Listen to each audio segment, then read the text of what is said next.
Hello student, मेरे YouTube channel Rakesh टीकेजी बाड़ा में सभी का स्वागत है। मैंने पिछले वीडियो में कक्षा 9वीं हिंदी का पद्य साहित्य के बारे में पढ़ाया था।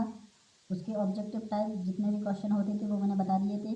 आज के इस वीडियो में अपन जानेंगे कि एक क्वेश्चन आपका संदर्भ, प्रसंग और व्याख्या या भावार्थ के लिए आता है 4 नंबर का, तो उसको कैसे करना है आपको वो अपन देखते हैं। ठीक है ना।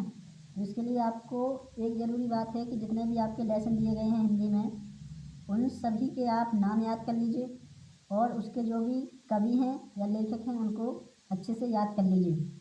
और आपको हर लेसन की थोड़ी थोड़ी सी समझिए कि ये वाली जो लाइन है या ये वाला दोहा कहाँ से लिया गया है।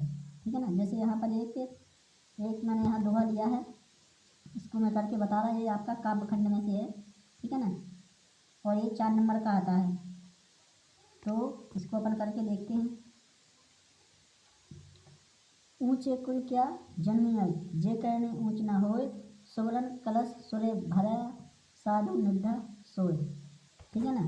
अब अपन को इसमें ये पता लगाना है कि कौन से लेसन से लिया गया है और इसके कवि कौन है। ठीक है ना। तो उसको बोलते हैं अपन क्या, संदर्भ बोलते हैं। ठीक है ना। तो इसका संदर्भ अपन लिखेंगे। आपको किस प्रकार से संदर्भ लिखना है वो भी मैं आपको आज अच्छे से बता दे रहा है।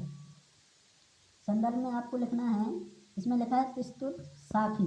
आप प्रस्तुत साखी की जगह पर प्रस्तुत पद भी लिख सकते हो। ठीक है ना।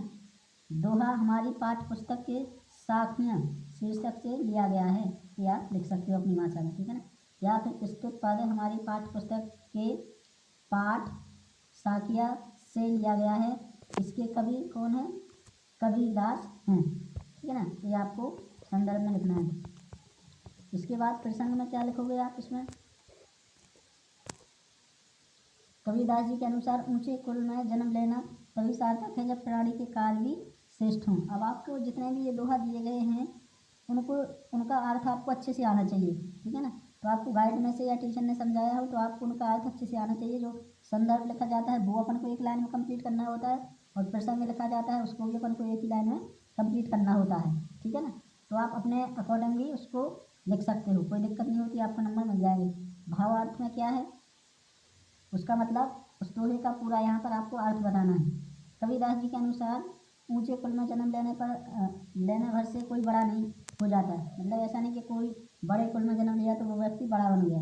यदि उसके काल ऊंचे नहीं हैं तो वह कभी भी ऊंचा नहीं हो सकता। यदि उसके काम उत्तम नहीं है, वो काम अच्छा नहीं करता है, ठीक है ना, तो वो कभी भी ऊंचा नहीं हो सकता। श्रेष्ठ कार्य करने वाला व्यक्ति ही ऊंचा होता है।